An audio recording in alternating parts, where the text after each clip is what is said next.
It was a busy Monday morning at Silvergate Bank. The line stretched past the glass doors as customers waited impatiently to be served.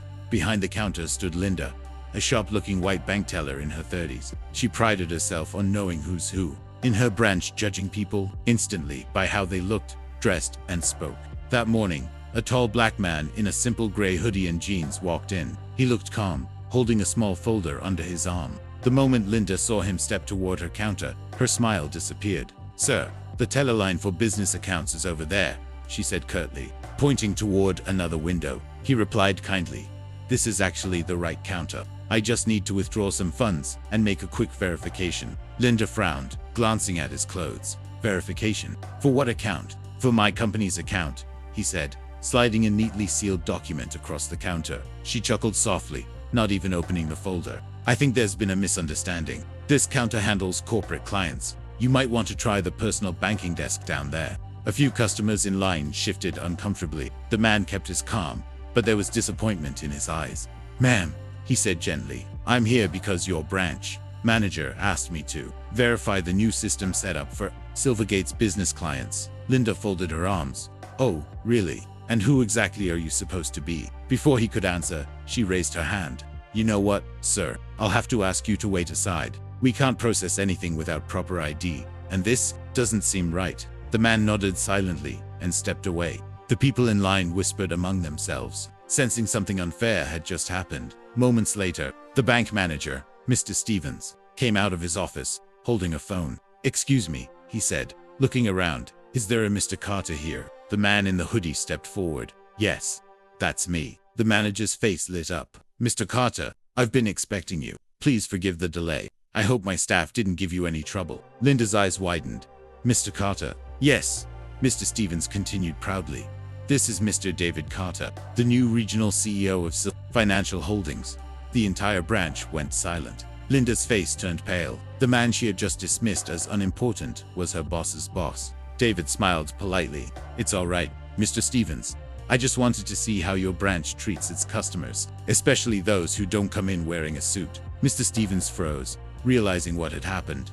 Linda tried to speak, but her voice trembled. "Sir, I didn't know. I thought you were." David raised a hand gently. "You thought I was someone not worth your time." The customers stared, some nodding in quiet agreement. David turned to the others in line. "Did she treat anyone else like that this morning?" An elderly woman spoke up softly. "She told me to hurry up because I was taking too long with my change." Another man added, "Yeah, she's always rude to people who look ordinary." Linda's eyes filled with tears. "Please, Mr. Carter, I'm so sorry. It won't happen again. I swear." David looked at her for a long moment, calm but firm. "You see, Linda, I wasn't here to test anyone. I came to meet hardworking staff and understand customer service at the ground level. What you showed me wasn't banking, it was prejudice." Mr. Stevens stepped forward nervously. "Mr. Carter, I take full responsibility." David stopped him. "No, this isn't on you, Mr. Stevens.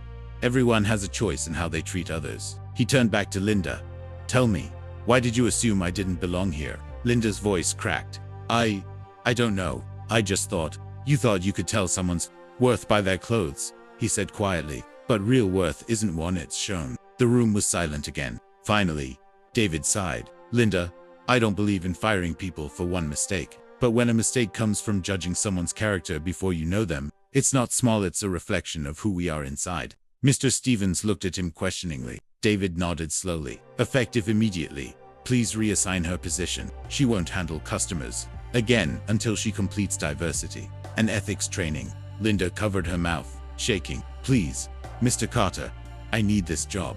David's tone softened. "Then use this chance wisely. Change starts when we're brave enough to face our flaws." He turned to the waiting customers. "I owe all of you an apology. You came here to do business, not to witness this. But maybe there's something we can all learn from today." Murmur of agreement rippled through the room. "Treat people with respect," he continued, "not because of what they have, but because of who they are. You never know who's standing in front of you or what they've overcome to get there." The crowd clapped softly, not out of excitement, but in respect. Later that afternoon, Linda sat in the break room alone, staring at her reflection in a small mirror. Her mascara had run, and her hands still trembled. She remembered every word David had said. Mr. Stevens walked in quietly and placed a folder on the table. "Training materials.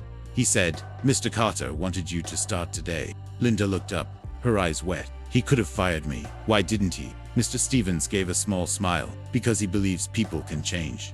Maybe he's right. That evening, as the sun dipped behind the city skyline, David Carter stood by the window of his office, overlooking the branch. His assistant asked, "Sir, do you think she learned from it?" He smiled faintly. "I hope so. That's why I went undercover, to remind people what kindness looks like when it's tested." Weeks later, Linda returned to the counter not as a teller, but as part of a new outreach program David had launched to teach empathy in customer service. She greeted every person with genuine warmth, no matter how they looked. One day, a young man in torn clothes walked in, nervously holding an envelope. Linda smiled kindly. "Good morning, sir. How can I help you today?" The man looked surprised, then grateful. "Thank you. I just needed to deposit my first paycheck." As she helped him, Linda realized something powerful. Respect costs nothing, but it changes everything. When she handed him his receipt, she looked up and saw David passing by. He nodded approvingly. She smiled back, grateful for a second chance. Moral of the story: hate divides, but kindness heals. We are all equal as human beings, no matter what we wear, where we come from, or what we look like.